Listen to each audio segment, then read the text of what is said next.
Bonjour à tous et bienvenue sur ce podcast. Mon nom est Clément Marianne et avec mon acolyte Franck Poirot, on vous emmène à la rencontre des entrepreneurs d'outre-mer. On vous propose de parler d'entreprise, d'innovation, d'investissement, d'indépendance, à travers le témoignage de femmes et d'hommes créoles qui ont eu l'audace de se lancer. Nous échangerons avec eux sur leur parcours, leurs succès, mais aussi leurs erreurs, leurs échecs et de la particularité d'entreprendre dans les DOM. Allez, c'est parti, on vous emmène avec nous. Dans cet épisode, on va découvrir le parcours de Coraline Boissard. Coraline, elle a lancé un service qui s'appelle Pix Your Life et qui vous permet de partager vos photos via WhatsApp et de les recevoir ensuite imprimées par la poste. Dans cet épisode, on va parler de son aventure entrepreneuriale, mais aussi de thématiques plus larges telles que entreprendre en étant parent ou revenir au pays grâce à l'entrepreneuriat. Coraline nous partagera sa vision d'ancienne comptable sur des aspects financiers et on parlera aussi du concours French Tech Tremplin dont elle est lauréate. Allez, c'est parti! Coraline, bienvenue. On est très heureux de t'accueillir sur le podcast des entrepreneurs d'outre-mer. Comment ça va? Eh bien, merci. Je suis très contente d'être avec vous et je vais super bien. Il fait beau. Clément, comment ça va de ton côté à La Réunion? Écoute, il fait plutôt beau aussi, donc c'est la grande forme. Hyper content d'être là avec toi, Coraline. Il fait beau, tout le monde est content, tout le monde est heureux. Coraline, tu sais comment ça se passe. On va pas tergiverser davantage. Les gens veulent te connaître, les gens veulent savoir qui tu es. Alors, on va te poser 3 questions. Les 3 questions du fameux portrait créole. La première question, si tu étais un plat des îles, un plat créole, tu serais lequel et pourquoi? Alors, j'ai mis du temps à réfléchir parce que je suis plutôt gourmande. Et donc, je serais plein de plats. Si je devais en choisir un, il fallait en choisir un. Alors, je serais un dessert. Et attention, c'est un dessert que j'ai mis à la sauce créole. Ce serait un crumble aux pommes. Mais à ma façon. Dans ma pâte à crumble, je mets de la noix de coco, un peu de zeste de citron, je mets de la cannelle et de l'essence vanille. Donc, ça lui donne un petit côté sympa. Et dans mes pommes aussi, je les assaisonne un petit peu avec du rhum. C'est important, le rhum, du sucre, de l'essence vanille, de la cannelle. Et franchement, je serais ce dessert-là avec une bonne boule de glace aux noix de pécan. Ça, voilà. Un petit dessert, c'est parfait. Terminer sur une note sucrée en douceur. Voilà. Eh ben, franchement, super. Je propose d'arrêter le podcast ici parce que là, tout est dit, ça m'a donné faim. Ça a l'air très bon. Et avec Clément, on espère pouvoir le goûter. Un de ces 4, tu nous as bien fait voyager là, avec ces notes sucrées. Justement, en parlant de voyage, tu nous as décrit là, ton plat, ton dessert préféré, favori, en tout cas celui que tu as retenu pour faire partie de ta description. Si tu devais aussi nous proposer un lieu dans les îles, dans les DOM, quelque chose, un lieu que tu affectionnes, qui t'inspire, que tu trouves beau, ce serait lequel? Alors, bien évidemment, en tant que bonne martiniquaise, je vous dirais que c'est la Martinique et au bord de mer. J'aime beaucoup le bord de mer. Au soleil couchant, je trouve ça juste magnifique, les couleurs qui en ressortent quand la mer est calme. J'aime beaucoup la mer parce que la mer, pour moi, c'est une allégorie de la vie. Et l'eau, pour moi, ça peut être aussi puissant que doux, que fort, que violent. Enfin, voilà, c'est l'allégorie de la vie. Et ce qu'on peut représenter. Finalement, l'eau, c'est le matériau le plus puissant qui existe et le plus doux qui puisse exister également. Donc, c'est ces deux versants que j'aime beaucoup. Et j'aime beaucoup être au bord de mer quand elle est calme, hein, pas quand elle est énervée. Voilà, de préférence. Effectivement, la mer, c'est un élément qui commence à revenir dans nos podcasts. Le podcast numéro 4, on a interviewé Doris, qui est aussi originaire de la Martinique et qui nous a présenté aussi le bord de mer de façon générale comme un des lieux les plus inspirants et qu'elle affectionne le plus, que ce soit en Martinique ou ailleurs. Mais pareil, que ce soit en Martinique ou ailleurs, j'aime beaucoup le bord de mer. Pour moi, la mer, ça représente finalement cette infinité, ce champ des possibles. Et en plus de toutes les caractéristiques de l'eau, voilà, la mer, c'est vraiment pas de limite. Il n'y a que l'horizon pour limite. C'est très poétique ce que tu dis. Je sais que Clément aura une petite question justement liée, tu sais, par rapport à des citations que tu utilises, etc. D'accord. Bref, tu nous as dit que tu affectionnes la mer notamment pour son côté calme et pour ce que ça t'apporte comme apaisement. C'est une bonne transition vers la dernière question de ton portrait créole. Si tu étais une musique, tu serais, c'est quoi tes goûts préférés? Là, pas forcément musique créole, mais qu'est-ce que tu aimes écouter et pourquoi? Alors, moi, j'aime beaucoup la musique caribéenne, hein. Je ne peux pas changer. J'aime beaucoup aussi tout ce qui plaît à mon oreille. En fait, je pense que mon oreille décide de ce qui lui plaît. Et en termes de musique, j'aime la musique caribéenne, que ce soit la dancehall, le zouk, soca, le sega, que ce soit du belé aussi. J'aime beaucoup la tradition, le belé, la biguine, la mazurka. J'aime bien la rythmique qu'il y a dans les Caraïbes. J'aime aussi le jazz, j'aime la soul, le R&B, enfin, vraiment tout ce qui est, je pense, musique afro, on dira, et tout ce qui plaît globalement à mon oreille. J'aime aussi les musiques méditatives, un peu ancestrales, tout ce qui me permet finalement de faire le calme en moi et de rentrer en moi. Donc voilà, ça peut être un peu deux opposés, ça semble être deux opposés, mais pour moi, l'être humain est assez complet et il faut savoir nourrir toutes les parties de l'être. Et donc, la musique accompagne finalement cette nourriture énergétique. Voilà. Je vois Clément qui hoche la tête. Oui, parce que moi, je trouve ça très philosophique ce que tu dis et ça me parle bien. Donc, forcément, je suis assez en phase et j'aime bien le côté. Enfin, on sent aussi déjà en toi un peu cette dualité de quelqu'un qui peut être très peps, dynamique et aussi qui a besoin finalement des moments de calme. Et on est un petit peu tous comme ça, mais je trouve que c'est très visible dans ce que tu dis et on commence déjà à te cerner et ça, c'est chouette. Du coup, je prends la transition au fil. Est-ce que tu peux commencer par te présenter, alors te présenter de manière globale, ce qui nous intéresse et intéresse aussi nos auditeurs, c'est à la fois ton parcours entrepreneurial, parce on est là pour parler d'entrepreneuriat, mais on a aussi cette conviction que, tu vois, l'entrepreneuriat, ça commence pas forcément quand on lance sa boîte et ça commence bien avant.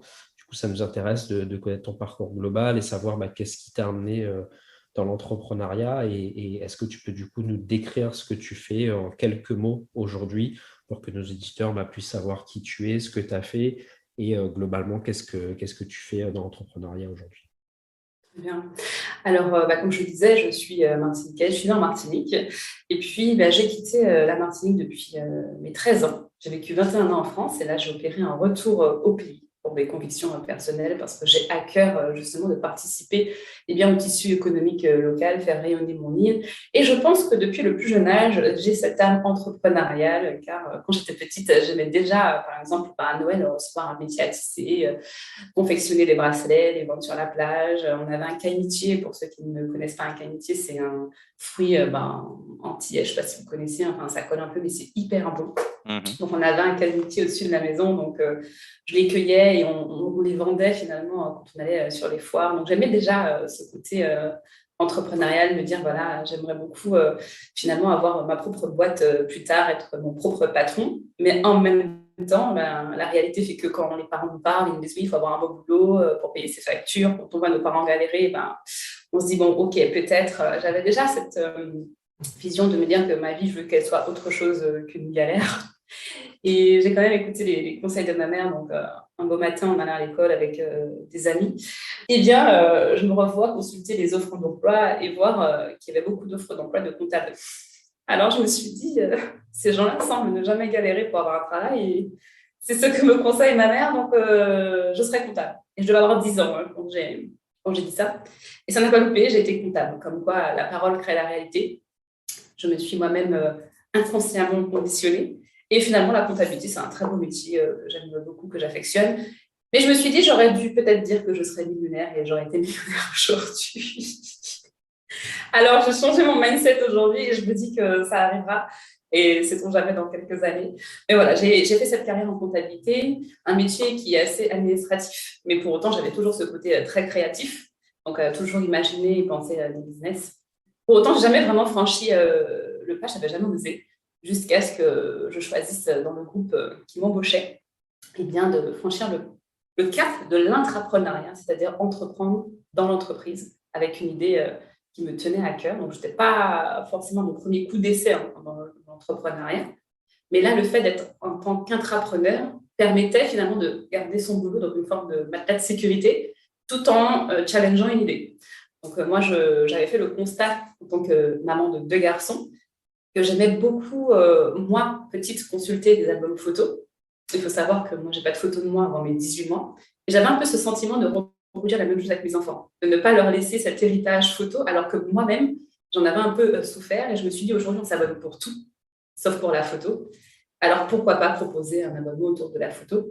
Et donc, j'ai challengé cette idée. Aujourd'hui, c'est ce que je propose. Je propose à mes clients de conserver leurs photos sur papier glacé simplement via WhatsApp. Parce qu'une photo, c'est bien plus qu'un simple cliché. Et ça, on l'a oublié à l'ère du numérique, où on prend plein de photos avec nos smartphones et que malheureusement, on laisse dormir sur les supports numériques. Et vraiment, mon ambition à travers Picture Life, donc Picture Life, PICS, Your Life, c'est vraiment de redonner aux photos sur papier, ces lettres de noblesse qu'elles sont un peu perdues. Une photo, c'est quelque part magique, c'est de l'émotionnel, c'est du partage, c'est un héritage, et c'est un bon moment à passer en famille et à transmettre à nos enfants.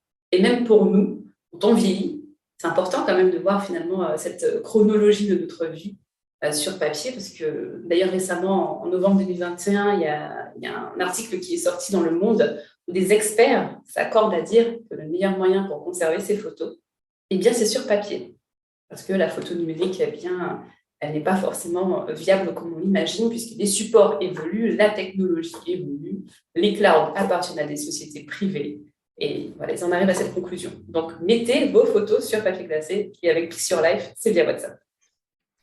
Souligner que le pitch est très bien travaillé. Et d'ailleurs, quand on s'était rencontrés, enfin moi je t'avais dit que j'avais entendu parler de ton entreprise avant d'entendre parler de toi.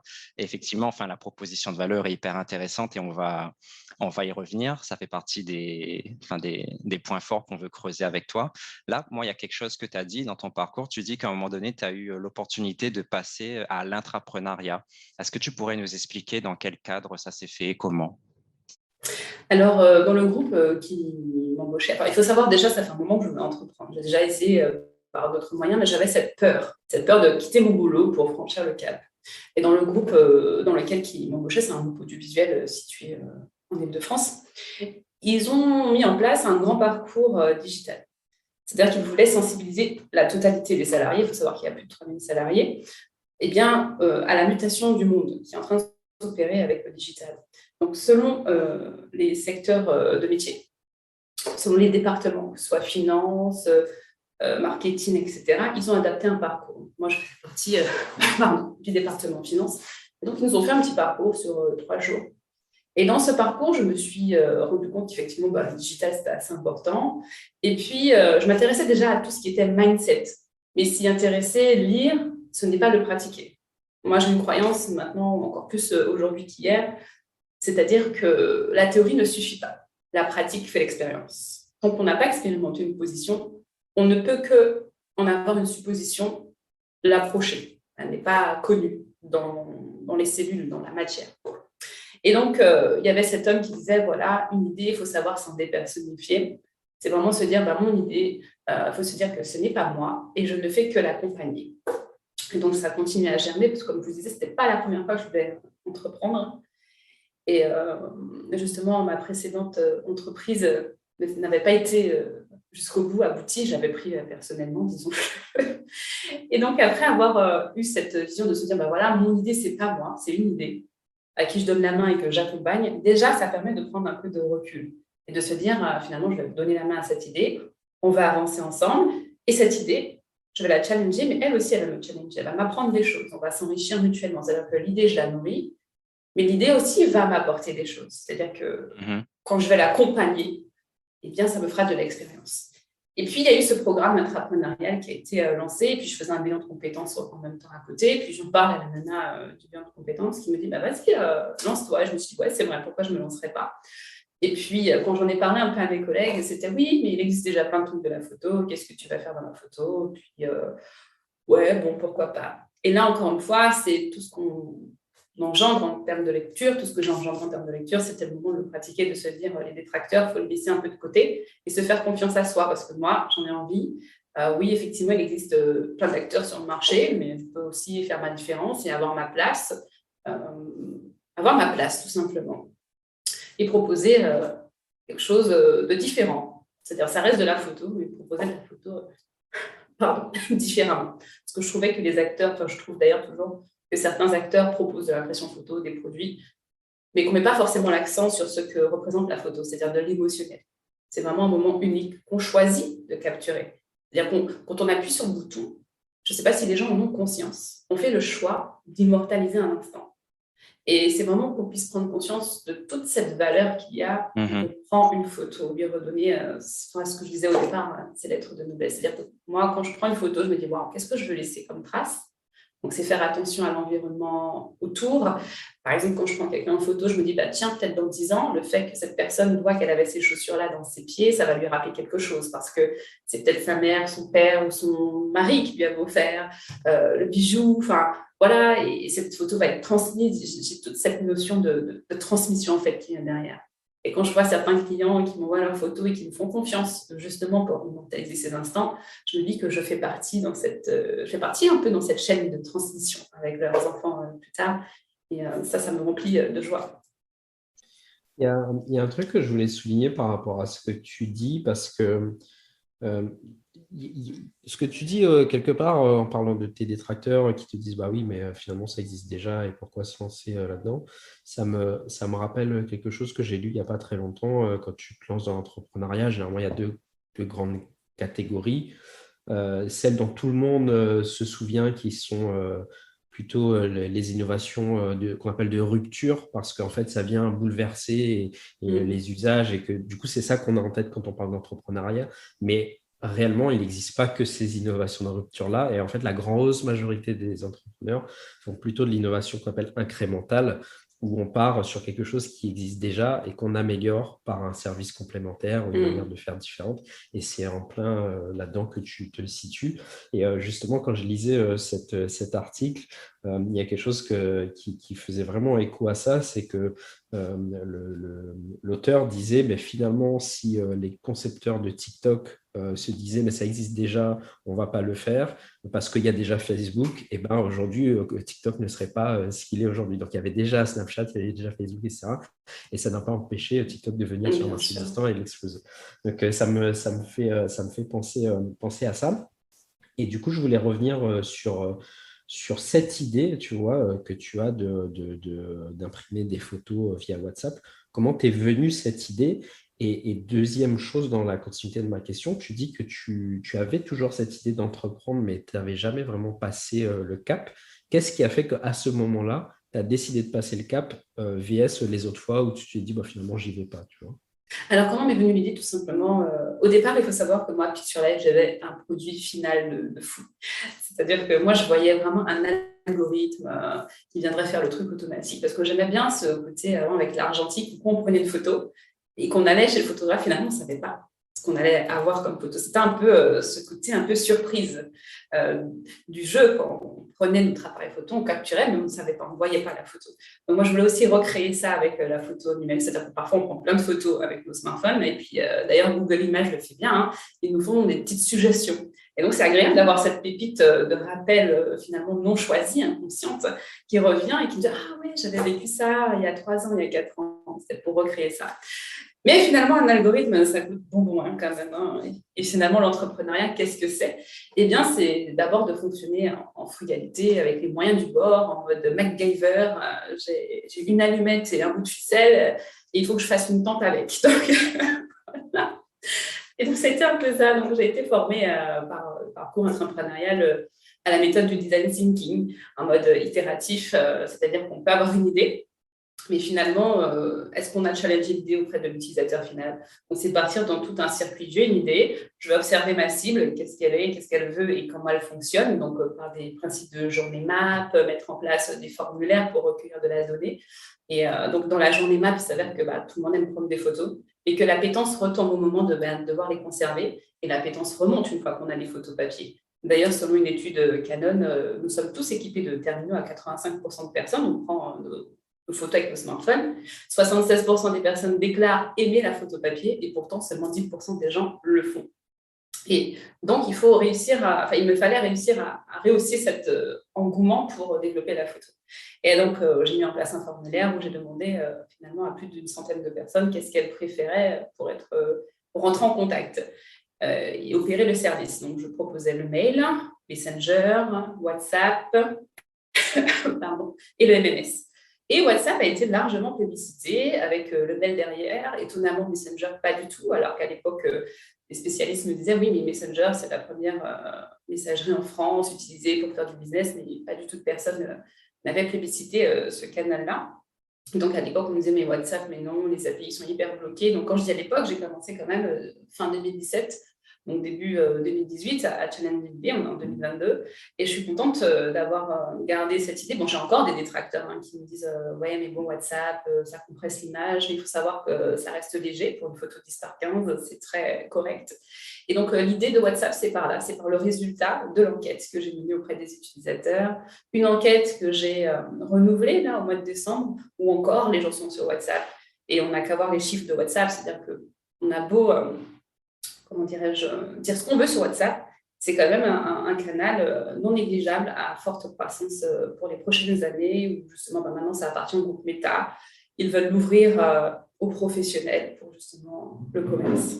Et c'est déjà inscrit dans les usages quotidiens pour ceux qui ont WhatsApp. On réfléchit aussi à Telegram. Mais, voilà. Et la deuxième question, c'était…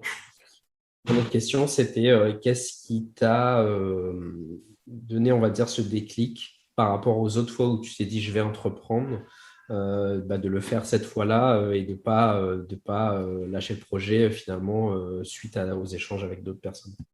Alors, je pense que la vie, c'est de la maturité. C'est comme une plante que l'on met en terre, il faut l'arroser, puis un jour, elle vient porter ses fruits. Parce que je n'avais pas passé le cap à laisser mon boulot, ni même à structurer, mais j'avais quand même passé le cap de contacter. Moi, j'avais voulu ouvrir une franchise à l'époque de Snack Élysée. On m'avait dit non. On m'a dit non, nous, on ne peut pas ouvrir de franchise. Et puis finalement, plusieurs années plus tard, il y en a une qui a ouvert à Toulouse. Je me suis dit, voilà. Et puis après, il y a eu aussi un projet que j'avais pour la Martinique, c'était la réhabilitation des marais salants. D'ailleurs, si ceux qui écoutent veulent se lancer avec moi, je suis toujours pour ça. Il faut savoir qu'en Martinique, il y avait des marais salants qui ont existé à l'époque de la Seconde Guerre mondiale. En Martinique, on a fabriqué du sel. Donc, il y a vraiment tout un pan de l'histoire à réhabiliter, à partager pour connaître quels étaient les usages de ce marais salon. Donc, pareil, là, je me suis un peu pris une petite raclée, puisque mon projet n'a pas encore vu le jour pour l'instant. Je ne perds pas espoir, sait-on jamais. Donc, j'avais déjà essayé plusieurs choses. Et puis, pourquoi là, finalement, ça, je pense que le côté intrapreneuriat a aidé et la maturité aussi que je pouvais avoir, vraiment…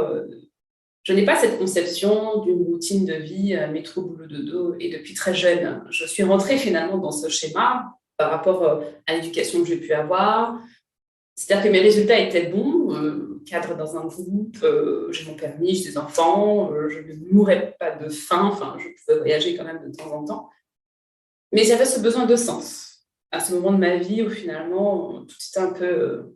à dire en mutation, et je me dis si je le fais pas maintenant, je le ferai quand, quoi. Je ne me vois pas juste être dans une vie à attendre ma retraite pour commencer à vivre.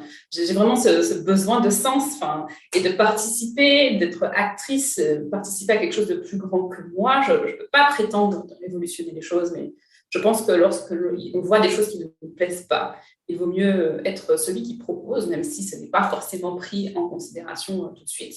On n'est pas passif, c'est être actif. Voilà, donc je me vois comme une personne active et de plus en plus à assumer mes idées, à assumer qui je suis, à m'affranchir du regard des autres tout en le prenant en considération, puisque nous sommes, même si on est singulier, le monde est pluriel, mais nous sommes chacun singulier, mais cette singularité crée la pluralité. Et c'est finalement accepter la singularité de chacun et sa propre singularité, et accepter que finalement les autres ne soient pas toujours d'accord avec soi. Il y a une citation que tu as mise sur ton profil LinkedIn qui m'a bien plu et qui, je trouve, résume bien tout ce que tu es en train de dire. C'était une citation de Mère Teresa qui dit « La vie est un défi à relever, un bonheur à méditer, une aventure à tenter ». Et je trouve que ça résume bien tout ce que tu dis. Et on retrouve aussi finalement ce côté… tout vient au bon moment et il y a des choses qui doivent être construite, maturée quelque part Mm. pour arriver à cette étape. Et toi, aujourd'hui, l'étape dans laquelle tu es, c'est cette étape d'entrepreneuriat. Pour revenir sur vraiment ce qu'est Pix Your Life et qu'on touche vraiment du doigt ce que tu as fait, ce que tu as construit aujourd'hui. Est-ce que tu peux nous dire depuis combien de temps tu as lancé cette activité et au moment où on en parle de manière un peu chiffrée, c'est quoi en termes de nombre de clients, peut-être en chiffre d'affaires, si c'était OK de partager ça avec nous, pour qu'on touche un petit peu plus du doigt cette activité de manière très concrète. Alors, c'est environ 100 utilisateurs aujourd'hui, pardon, 100 utilisateurs aujourd'hui avec plus de 2 000 euros de chiffre d'affaires. Donc, c'est plutôt pas mal. Il y a des utilisateurs qui sont récurrents. Donc, je propose un abonnement de 10 photos par mois pour ceux qui le souhaitent, pour vraiment avoir cette récurrence. Je souhaite que les nouvelles mamans puissent... ma cible principale, c'est la femme. Il faut savoir que la photo, c'est une affaire de femme. Et j'aimerais bien que ça devienne une affaire d'homme, messieurs. Hein, pour vous aussi offrir des photos à Moi, vos j'aime bien les mamans, photos à vos aussi. femmes. Mais les mettre sur papier. Ouais, non, c'est vrai que j'ai pas ce réflexe-là, mais tu vois, j'ai une cousine qui souvent, tu vois, fait cette démarche-là de nous offrir des photos. Et comme elle le fait, je me dis, tiens, c'est vraiment sympa. Donc, en fait, le concept en lui-même, ton concept dont tu parles, il fait écho un peu à ça. Et mais c'est vrai que naturellement, moi, j'aurais plutôt dit, bon, là, sur Google Photos, c'est suffisant. Mais c'est vrai que ça apporte une dimension très, très différente, je suis d'accord avec toi. Et du coup, comment ça se passe en termes d'expérience utilisateur? Donc, on va dire que moi, je suis un peu d'un client, ça m'intéresse de souscrire à ton service. C'est quoi? C'est une plateforme? On te contacte sur WhatsApp? Comment ça se passe? Alors, pour le moment, il y a 2 parcours clients et je pense que même sur le long terme, les 2 parcours clients resteront. Il y a le site internet où on peut voir les packs d'impression photo via WhatsApp, le pack d'abonnement de 10 photos par mois.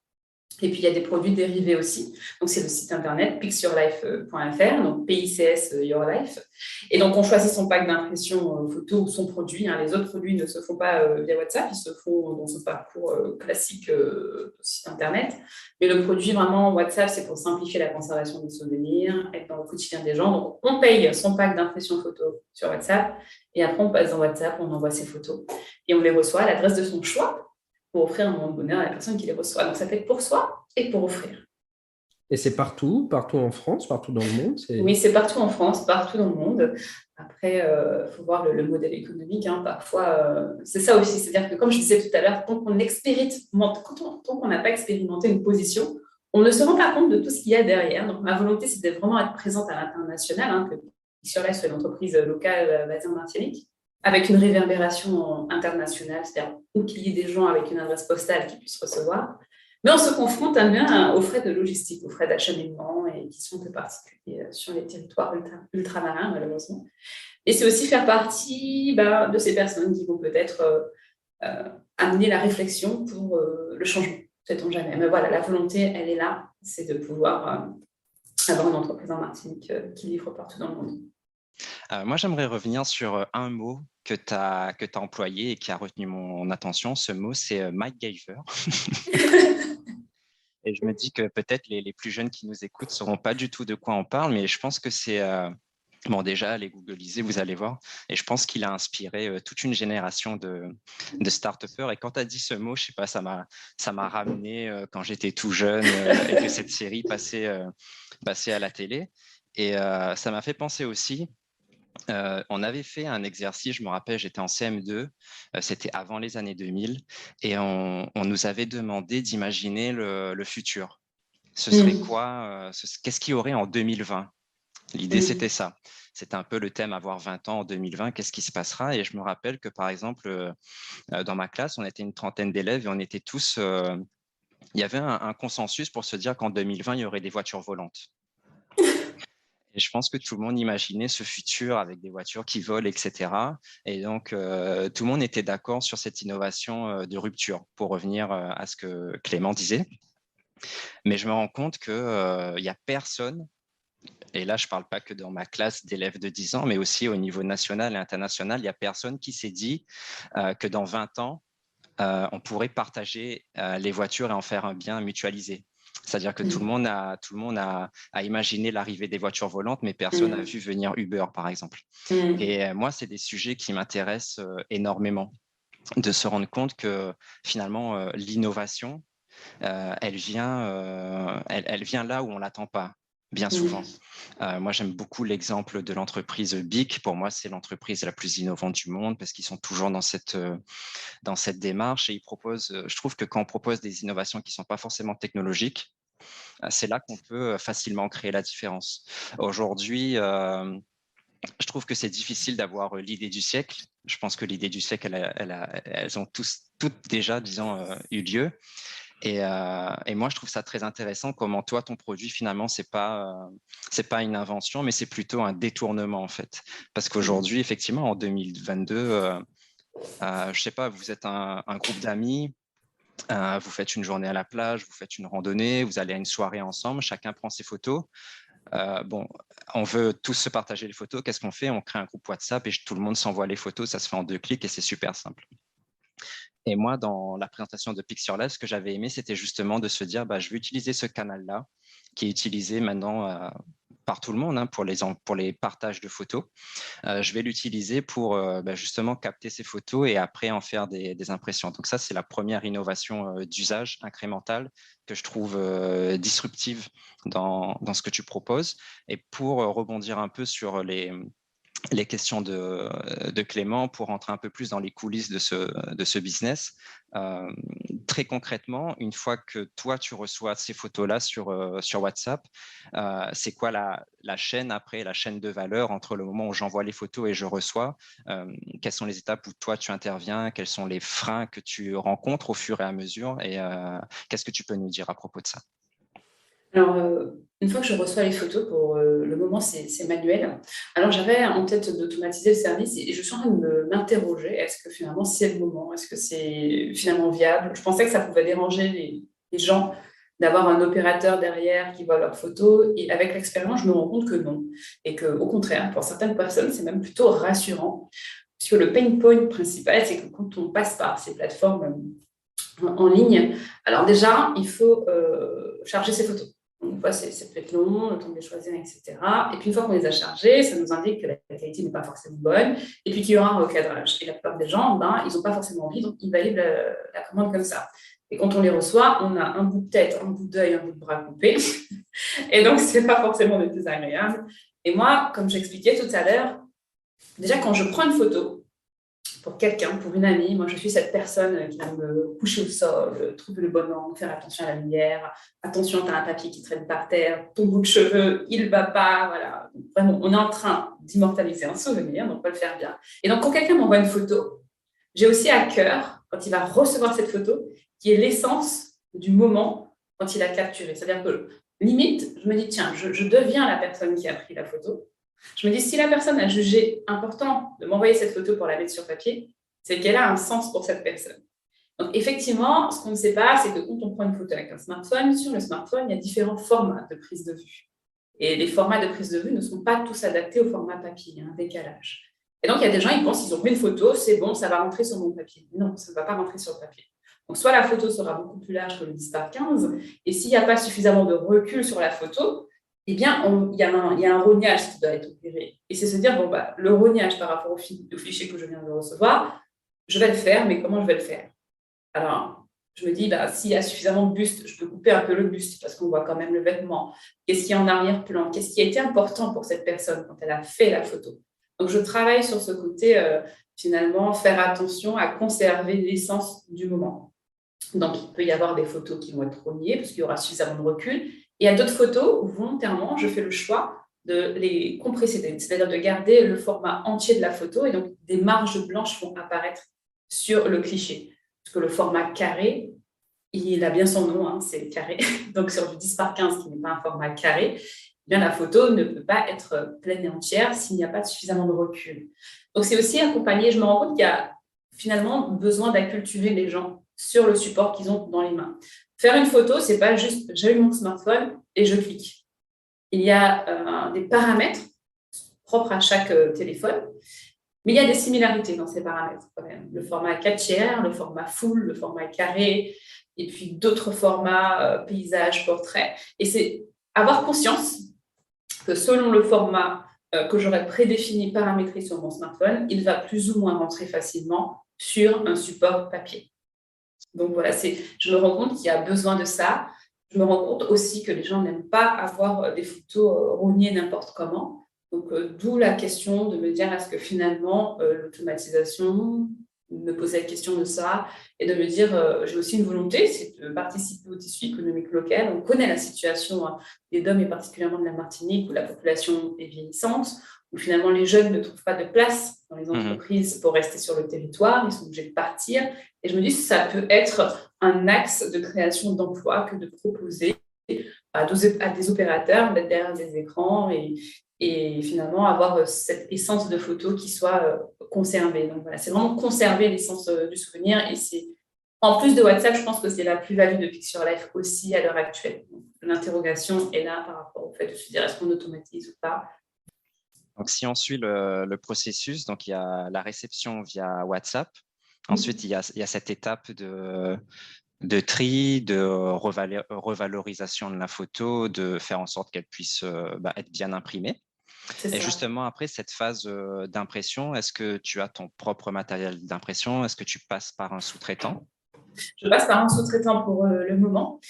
Mais ma volonté, c'est pas ma volonté est d'internaliser l'impression sur le long terme. Après, il faut quand même réfléchir à plusieurs paramètres. Des fois, il y a la volonté que l'on a, il y a la réalité des choses du marché. C'est-à-dire que quand on acquiert du matériel, il y a la maintenance. Il y a aussi la réalité économique quand on démarre. C'est-à-dire que ma volonté pour le moment, c'est d'opérer depuis la Martinique. Donc, c'est d'attendre que mon marché grossisse pour pouvoir faire l'acquisition de ces machines, d'être capable d'absorber finalement tous les coûts d'entretien que ça nécessite et d'avoir cette possibilité de levier d'économie d'échelle. Parce que souvent, on dit oui, mais pourquoi c'est pas fait? Mais il faut avoir aussi cette conscience que plus on a un marché qui est large et conséquent, et plus quand on va allumer notre machine, eh bien, elle aura un rendement important et donc le coût d'impression va être moindre. Donc, parfois, on n'a pas toutes ces notions, peut-être qu'on n'est pas passé de l'autre côté. Bon, ces notions, je les avais déjà en tête puisque je suis de formation comptable. Mais pour autant, encore une fois, comme je le disais au départ, l'expérience, il n'y a rien de mieux pour réellement comprendre les rouages finalement de l'envers d'un décor. Et justement, pour terminer sur la dernière étape de cette expérience côté client et qui se retrouve du coup du côté de ton côté dans les coulisses. Donc, on a la réception par WhatsApp, on a la valorisation qui est manuelle, on a l'impression qui aujourd'hui est sous-traitée. Et est-ce que l'envoi après des photos par voie postale, est-ce que c'est quelque chose qui est sous-traité aussi ou est-ce que tu t'en occupes personnellement? L'imprimeur avec qui je suis en partenariat est également routeur, c'est-à-dire qu'il a une habilitation par la poste de pouvoir router les photos. Puisque tu tends la perche, là, Coraline, il y a une question que je voulais te poser et je voulais aussi profiter un petit peu de ton regard de comptable. Moi, je sais que quand on entreprend, c'est un sujet qui peut se faire dresser un peu les cheveux sur la tête, tout ce qui est business plan, comptabilité. Malgré tout, on sait qu'un entrepreneur, c'est aussi et beaucoup un gestionnaire avant tout. Quel conseil, toi, tu pourrais donner à des gens qui sont un petit peu allergiques aux chiffres et qui se disent, bon, moi, je vais aller à l'essentiel pour me rendre compte, est-ce que mon business est rentable? Et deux, est-ce que effectivement je vais pouvoir me projeter sur le long terme? Quelles sont, on va dire, les métriques, toi, que tu conseilles de regarder en amont et qui permettent de se dire, bon, ok, on est plutôt dans le vert ou attention, là, on va droit dans le mur.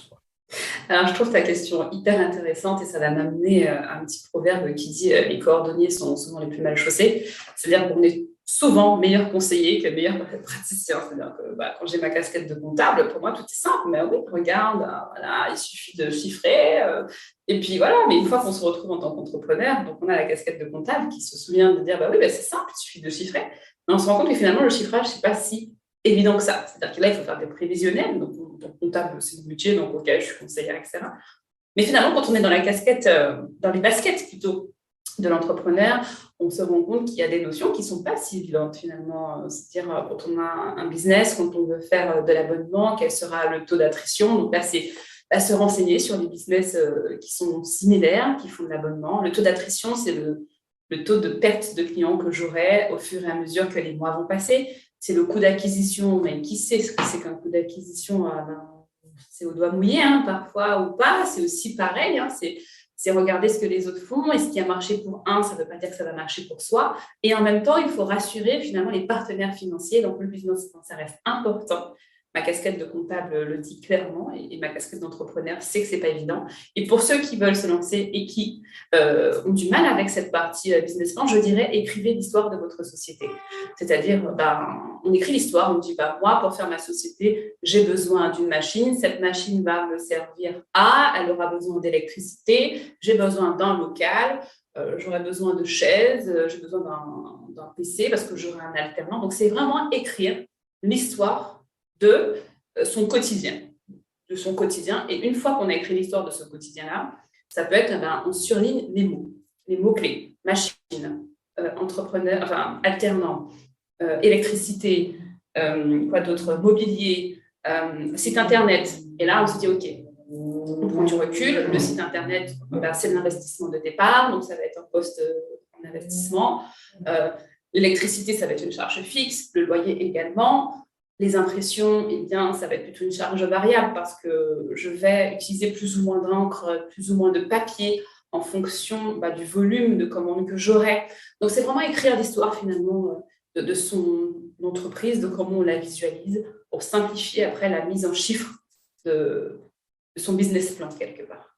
Et c'est vraiment très important. Pareil, le plan de trésorerie, c'est vachement important de pouvoir avoir une vision sur son plan de trésorerie, c'est-à-dire savoir à tel moment je vais décaisser ça, à tel moment j'aurai telle rentrée d'argent. Et la difficulté, c'est de faire un prévisionnel sur les ventes que l'on aura. Je pense que ça, c'est la partie la plus touchy, on va dire. C'est-à-dire qu'on sait très bien qu'un loyer, ça va être combien, l'électricité, OK, mon coût d'acquisition, OK, mais c'est vrai qu'il n'y a pas de certitude sur le retour, on a une volonté. Et puis, il y a toujours cette équation X, cette économe X du succès que l'on ne maîtrise pas totalement, parce que ce qui marche pour les uns, finalement, ne marchera pas pour les autres. Il y a cette forme aussi de synchronicité de la vie, de ce que chacun veut expérimenter, mais vraiment, votre business plan, votre plan de trésor, votre compte de résultats, il faut quand même travailler dessus. Et je ne dirais même pas il faut, c'est choisir de le faire. Parce que du coup, on a besoin de partenaires financiers qui, eux, ont besoin d'être rassurés. Et c'est ce que je disais pendant tout le long, c'est-à-dire tant qu'on n'a pas expérimenté la position de l'autre, on ne comprend pas forcément tout ce qu'il nous demande. Mais le banquier va quand même investir de l'argent qui appartient à d'autres personnes. Donc, c'est aussi savoir le rassurer. Parfois, ça devient comme un serpent qui se mord la queue, puisqu'on nous dit « entreprenez, allez-y, on vous accompagne, on vous donne une subvention, mais… » Petit alinéa 1, on ne prend pas en compte tout ce qui est frais de communication, mais la communication, on ne peut pas faire sans. Et quand on rentre dans les souliers du banquier, on se dit effectivement, la communication, comme ce n'est pas quelque chose de tangible, de perceptible, demain, si je fais faillite, il ne va pas pouvoir récupérer des sous dessus.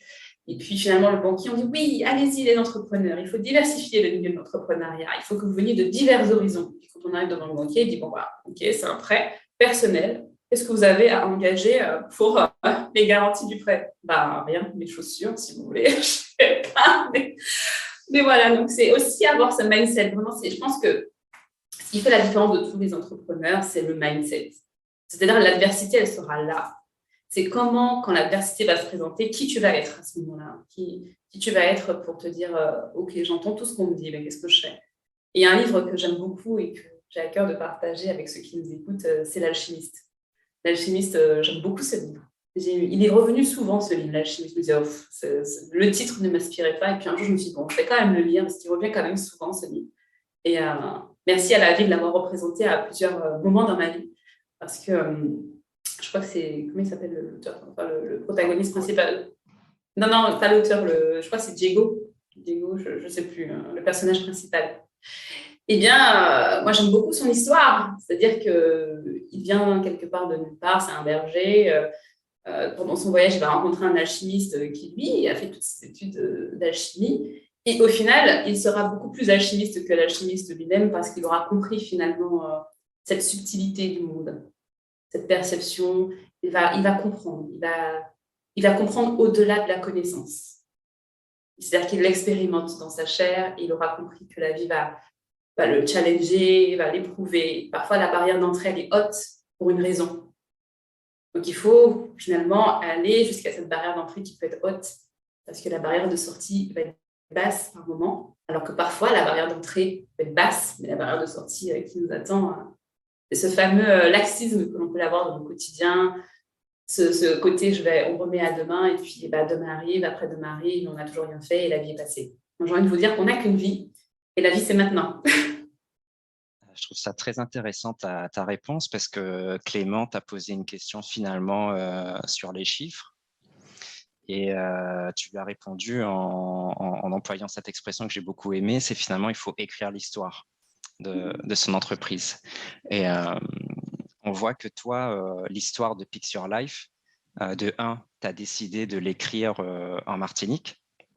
Donc, tu es rentré au pays pour entreprendre, premier point. Et deuxième point de réflexion, c'est de voir que cette histoire de ton entreprise, finalement, elle est très liée aussi à ton histoire personnelle et notamment familiale, parce que être mère et entrepreneur, c'est un challenge de tous les instants.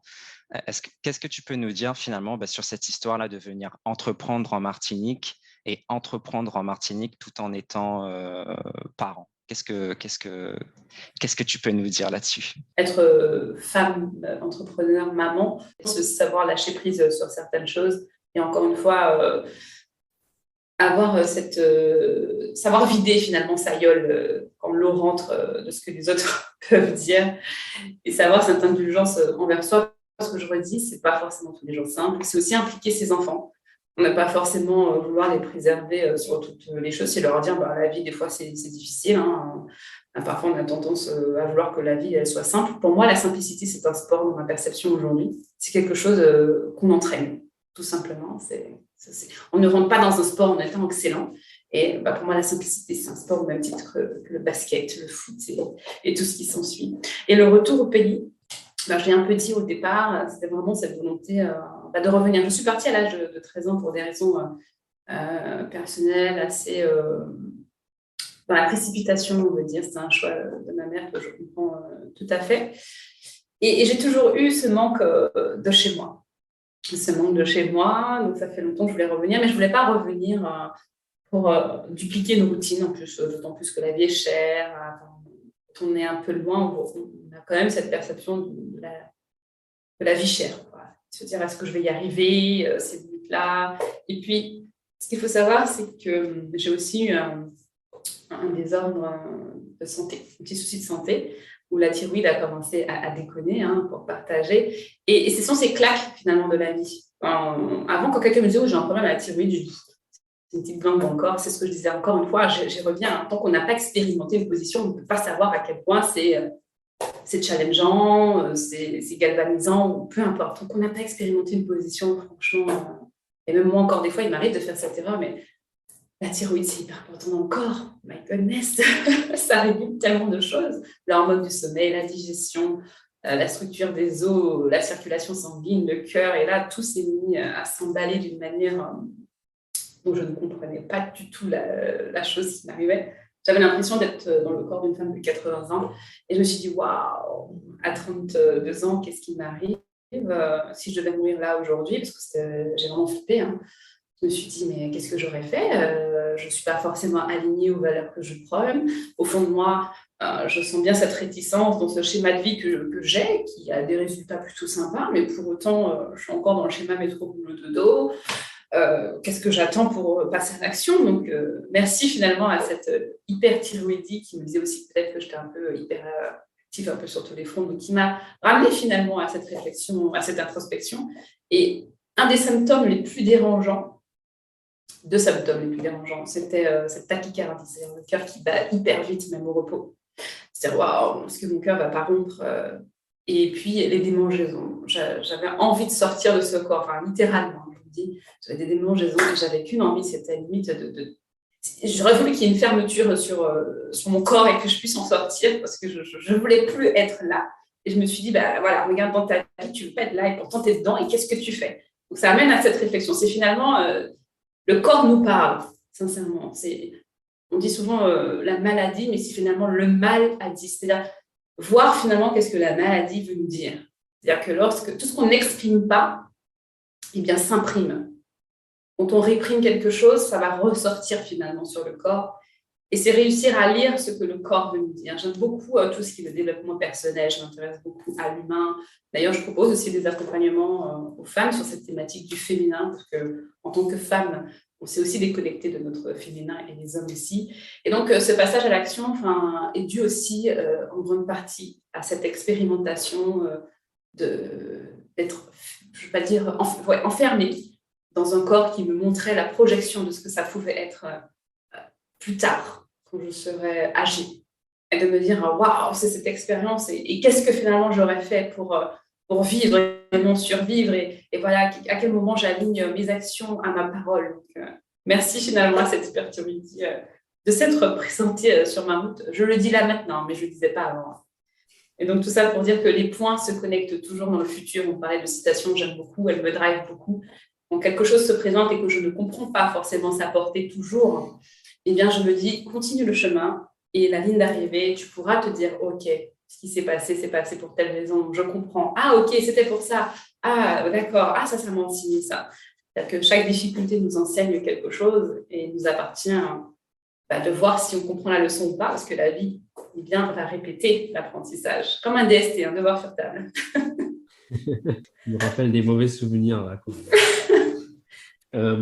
Coraline, merci pour tous ces éléments. Un élément sur lequel je voulais revenir, c'est tu es lauréate French Tech Tremplin.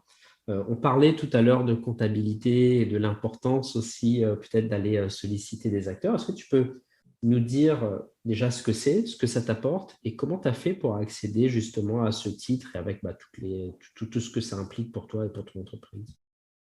Alors, c'est vrai que je ne l'ai pas dit, et la French Tech Tremplin fait aussi partie des éléments qui m'ont permis de revenir au pays. C'est-à-dire au mois de septembre, une première fois, la French Tech Tremplin arrive à moi, je ne sais plus par quel canal, et je regarde les conditions et je dis, bon, j'aurais beaucoup aux conditions, donc je ne vais pas postuler. Et puis, il y a une amie qui me dit, oui, est-ce que tu as vu le programme French Tech, tout ça. Je me dis, tiens, étonnant, la vie remet ça sur mon chemin. Et puis, je regarde à nouveau les conditions. Je me dis, pourquoi pas remplir le dossier? Et je regarde les conditions, je dis, ouais, mais non, je réponds pas aux conditions. Enfin, il fallait être au RSA, il fallait habiter dans une zone éligible au programme. Et moi, j'habite dans le 92, donc voilà.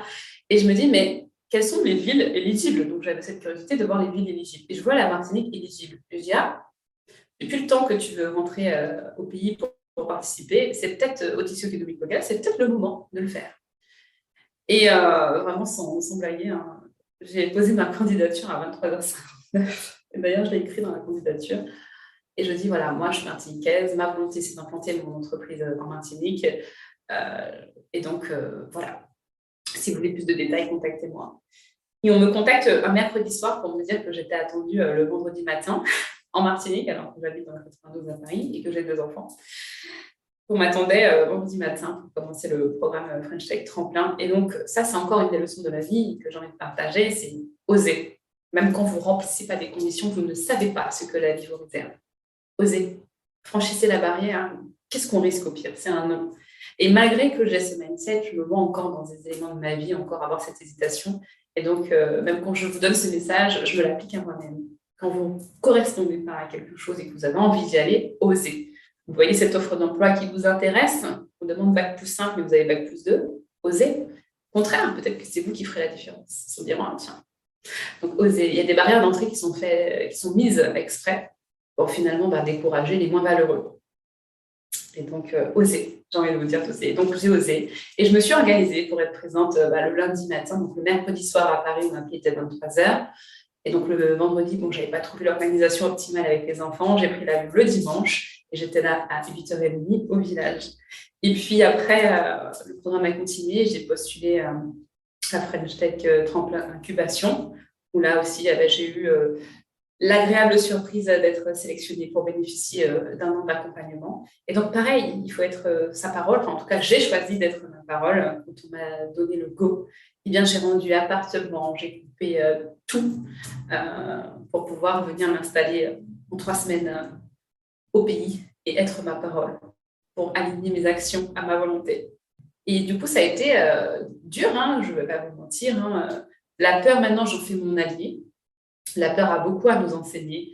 La peur, finalement, elle est là. C'est un héritage du cerveau reptilien qui est là pour dire attention, danger, n'y va pas. Mais c'est savoir écouter cette peur, se dire est-ce qu'elle est rationnelle ou pas, discuter avec elle, lui prendre la main et avancer avec elle. Donc oui, j'ai eu des pleurs. Hein. Je me suis dit, oh là là, qu'est-ce que j'ai fait comme bêtise. En plus, même quand j'ai annoncé à mes enfants que j'avais démissionné l'année dernière pour me mettre à temps plein sur mon projet Pics Your Life, eux-mêmes, ils m'ont regardé avec des gros yeux en me disant quoi ? Tu quittes ce groupe audiovisuel, mais non. Je me suis dit, mais attends, mes enfants, si mes enfants aussi me disent ça, est-ce que je fais le bon choix ? Il y a toujours finalement la vie qui revient à nous challenger, à dire, est-ce que tu vas franchir la barrière ? Est-ce que tu vas t'arrêter au premier obstacle ? Ça va être dur, oui, mais la vie, c'est ça. Et qu'est-ce qu'on va faire et qui on va être ? Donc voilà, je suis en Martinique depuis 1 mois et demi. Avec son lot de difficultés. Hein. Il faut vider une maison, un appartement, toute une vie, trouver un nouveau logement, inscrire ses enfants à l'école, tout en suivant le programme, tout en s'occupant de soi, tout en répondant aux amis. Enfin, voilà. Mais c'est super enrichissant. Quand je serais dans le corps de la femme de 80 ans, je me dirais waouh. En tout cas, il y a quelque chose sur lequel il y a zéro doute aujourd'hui et on l'entend clairement et on le voit, et je pense que les gens l'entendront aussi, c'est que tu as l'air hyper épanoui dans ces choix-là. En tout cas, tu as le sourire très, très marqué, donc ça, c'est plutôt cool. Et donc, bravo déjà pour ce parcours. Et c'est chouette aussi d'avoir ces témoignages de personnes qui se lancent un peu dans l'inconnu et qui retombent en fait sur leurs pieds. Et ça permet aussi de dire, un, c'est possible, et deux, finalement, on arrive à déjà survivre premièrement, et plus que ça, on arrive à vivre, à être épanoui aussi dans ces choix-là, même s'il y a toujours la peur de l'inconnu. Et je trouve que c'est un beau message aussi pour toutes les personnes qui se posent la question de est-ce que je peux rentrer, et on sait que cette question, elle est omniprésente dans la tête de beaucoup d'ultramarins, de est-ce qu'on peut rentrer au pays, que ce soit à La Réunion, aux Antilles, en Guyane, etc. Et je trouve que ton parcours et ton témoignage et un bon exemple et un bon élan aussi d'espoir pour ces gens-là qui se disent tiens, je veux me lancer dans l'entrepreneuriat, on peut avoir tout lâché, rentrer et ça peut bien se passer. Donc bravo et merci du témoignage. Avec plaisir. On arrive au bout de notre échange, Coraline. Ce que je te propose, c'est de le terminer comme on en a l'habitude, par 3 questions très simples auxquelles je te demande de répondre de la manière la plus concise possible, donc par quelques mots idéalement. La première question, et tu en as distillé beaucoup de conseils dans cette interview, mais s'il y en a un que toi tu aurais aimé avoir quand tu as commencé à te lancer dans l'entrepreneuriat, ça serait lequel, le conseil ? Fais confiance à ton intuition. Ok. Quelle est l'erreur, toi, que tu penses, la plus grosse erreur que tu penses avoir commise dans ton parcours ? Justement, ne pas avoir fait confiance à mon intuition. Bon, ouais, c'est très clair. Et pour terminer, Coraline, c'est quoi, à ton avis, la qualité, tu vois, la qualité, s'il y en a une seule à avoir, pour être un bon entrepreneur ? Le mindset. Je ne le redirai jamais assez, le mindset. C'est-à-dire vraiment nourris ton esprit, abreuve-le, choisis ce que tu lui donnes, écoute des podcasts, écoute mantra de positivité, mets-toi des post-it partout, réécoute la même vidéo s'il le faut, lis, diversifie tes lectures. Parce que parfois, des choses qui semblent ne rien avoir en commun, on peut les faire converger. C'est multiplier les sources d'échange. C'est vraiment être force de proposition. Tout à l'heure, on parlait de retour au pays. Je pense que réellement, quand on revient au pays, il faut se dire qu'est-ce que je peux apporter au pays et pas forcément qu'est-ce que le pays pourra m'apporter. On peut aussi être acteur du changement. C'est vouloir être cet acteur, je vais même dire producteur, parce que quand on est acteur, on occupe un rôle, mais quand on produit quelque chose, eh bien, on peut être source de petits changements. Voilà. Et puis, c'est la preuve par l'exemple, c'est-à-dire, OK, merci pour ce que tu me dis. Mon intuition, je m'y connecte. Qu'est-ce qu'elle me dit ? Notre intuition, c'est notre GPS intérieur. Et parfois, c'est difficile de discerner l'intuition, du mental, de la peur. Ça se travaille. Voilà, c'est le mindset. Eh ben, en tout cas, chez les entrepreneurs d'outre-mer, on va suivre ton parcours avec beaucoup d'intérêt et suivre ton exemple, comme tu le dis, pour voir où ça te mène. Et on n'a aucun doute sur le fait que ça t'emmènera loin et on te souhaite beaucoup de belles choses pour la suite. Merci Coraline d'avoir répondu à notre invitation. On te souhaite plein de bonnes choses pour la suite et on espère te croiser très rapidement sur d'autres sujets. Merci à vous et à vous aussi. Très bonne continuation à vous dans vos entreprises. Merci de nous mettre en valeur dans les Outre-mer. Merci beaucoup pour cette initiative. C'était le podcast des entrepreneurs d'outre-mer. Et on espère sincèrement que ça vous a plu et inspiré. Si c'est le cas, vous pouvez nous le faire savoir en mettant un like et en nous le disant dans les commentaires. Et bien sûr, pensez à vous abonner pour ne pas rater la sortie du prochain podcast. Si toi aussi tu rêves de lancer ton entreprise, tu peux gratuitement télécharger le guide des 25 conseils pour se lancer avec succès et sérénité en cliquant sur le lien dans la description. À très bientôt.